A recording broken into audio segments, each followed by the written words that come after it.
on May 20th, they were spotted by the Swedish cruiser Gotland off the Swedish coast, and the admiral in command of both ships, Lutyens, knew that such information would be received in London before the 20th was out.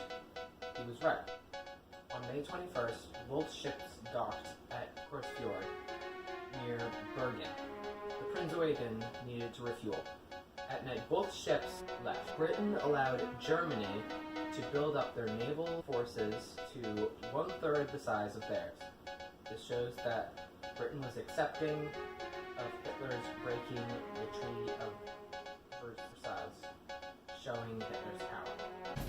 Raiders sent the new battleship Bismarck, accompanied by the heavy cruiser Prinz Eugen, into the Atlantic. Prince of Wales and the HMS Hood engaged the Bismarck, and 21 minutes later, the Hood sinks. The Prince of Wales managed to strike 2 hits, the first of which flooded a boiler room, and the second hit the bow area, cutting off access to 1,000 tons of fuel. The loss of fuel caused the Bismarck's range to be seriously diminished, and she would have to return to refuel. The destruction of the Hood is surprising, for her design was based on the lessons of Jutland, where 3 battlecruisers were all destroyed by the blowing up of their magazines. The armor protection for the Hood was considered by the experts to be the most effective that could be devised. All the protection possible was provided in the gun turrets and ammunition trunks to prevent the flash of an explosion passing down the trunk and the magazine handling rooms. The Swordfish biplanes were used for disabling the Bismarck. They flew from the Ark Royal in a fleet of 9 planes. They had 1 torpedo and a max speed of 138 miles per hour. They were made from metal struts and fabric. The good thing about them was the fabric would have the bullets tear straight through them instead of igniting on impact. Another good thing about their low speeds was that modern anti-aircraft guns would fire ahead of them instead of hitting them. The Enigma decoding machine at Bletchley Park is called the Bletchley Bomb. Hut 4 at Bletchley Park is in charge of the naval signals. Some signals for the Bismarck was saying that it was heading for France, some were saying it was heading for Norway.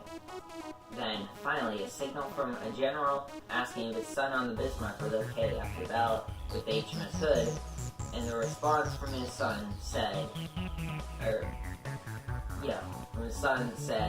that they were going for repair and refueling in Brest, France.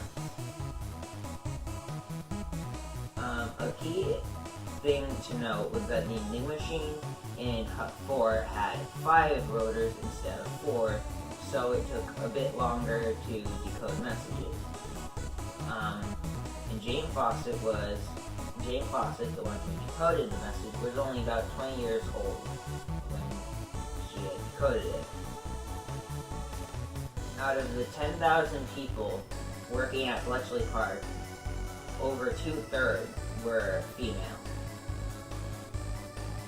Alan Turing, along with Gordon Welshman, were the ones who created the Bletchley Bomb. And the person who created the German Enigma code was named Arthur Scherbius. Alan Turing was commended by Winston Churchill himself for his efforts in the war for the Enigma machine. After the battle with Hood, the Royal Navy kept radio contact with the Bismarck until they lost it during weaving through U-boat-infested waters. It took them almost 6 hours to figure out the location of the Bismarck again, with the help of the people at Bletchley Park, who deciphered a message talking about the Bismarck heading to Brest, France. British battleships opened fire on the Bismarck at daybreak on May 27th. The HMS Rodney and the HMS King George V flanked the Bismarck and opened fire at 8:47 a.m. The Bismarck then returned fire. First barrages ensued over the next 90 minutes as the British ships closed in from a distance of 16 miles to 3,000 yards. But her inability to steer and could list to port severely affected her shooting accuracy. One 16-inch salvo for Rodney destroyed the forward control post, killing most of the senior officers, while another salvo destroyed all 4 gun turrets. Within 30 minutes, Bismarck's guns Bismarck's guns had all been silenced, and the ship was even lower in the water. Rodney now closed to point-blank range, approximately 3 kilometers, to fire into the superstructure, while King George V fired from further out, so her fire would strike Bismarck from a more vertical angle and be more likely to penetrate the decks. The Bismarck was mostly destroyed, with her engines. While her engines were still functioning, she had no control. She was sinking low in the water with a 20-degree listed port. She no longer had any functioning guns, so First Officer Hans Oles ordered the men below decks to abandon ship. With the Bismarck still afloat, Toby ordered the heavy cruiser HMS Dorsetshire to fire her torpedoes at the enemy. The weapons hit their mark, and around 10:40 a.m., Bismarck slipped below the waves. The most famous battleship in World War II was sunk on May 27, 1941. The Bismarck had already sunk HMS Hood before being sunk herself. For many, the end of the Hood and Bismarck symbolized the end of the time when battleships were the dominant force in naval warfare, to be replaced by submarines and aircraft carriers, and the advantages those ships gave to naval commanders.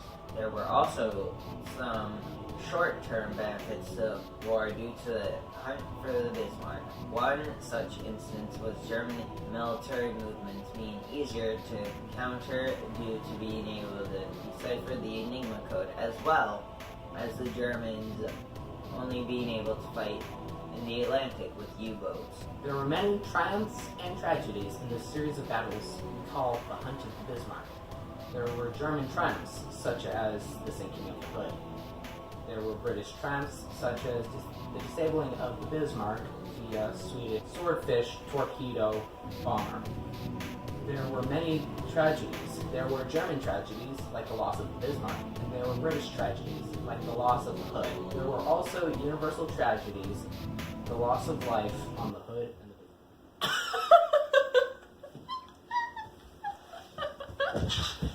Surely it's a good tea. I am a person. Hello. Totally not sponsored.